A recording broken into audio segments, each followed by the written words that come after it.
Vous me permettrez tout d'abord de saluer à mon tour les élèves de la classe défense du Collège du Renon de Venat, ainsi que leurs enseignants Magali Roy et Olivier Lewick qui sont avec nous ce matin.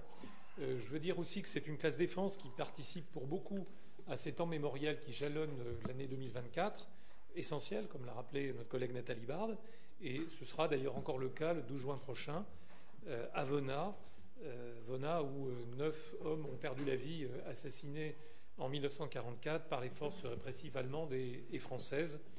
J'ajoute aussi que notre canton de Venat s'est vu labelliser 6 manifestations par le comité départemental sous l'égide de Madame la préfète.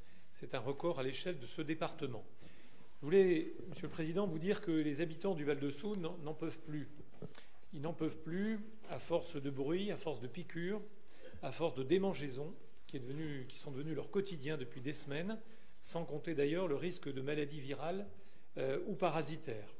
Alors l'origine de ces maux, c'est évidemment le moustique qui prolifère au rythme de 150 œufs par femelle tous les 3 jours. La météo actuelle qui alterne entre humidité et chaleur est particulièrement propice au phénomène. La responsabilité de la lutte, il faut le rappeler, incombe au département, plus précisément à l'entente interdépartementale de démoustication Rhône-Alpes à laquelle l'Ain adhère.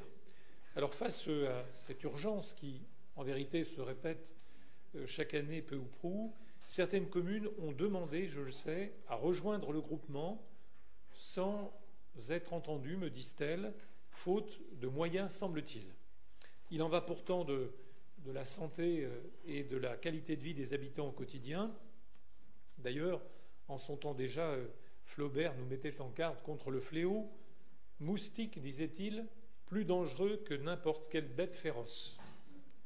On le mesure aujourd'hui. Et la prolifération de ces insectes va évidemment s'accentuer avec le dérèglement climatique.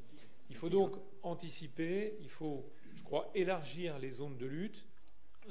Voilà en tout cas la demande insistante qui est formulée par les habitants de ce territoire et que je relais aujourd'hui avec ma collègue Mary-Louise.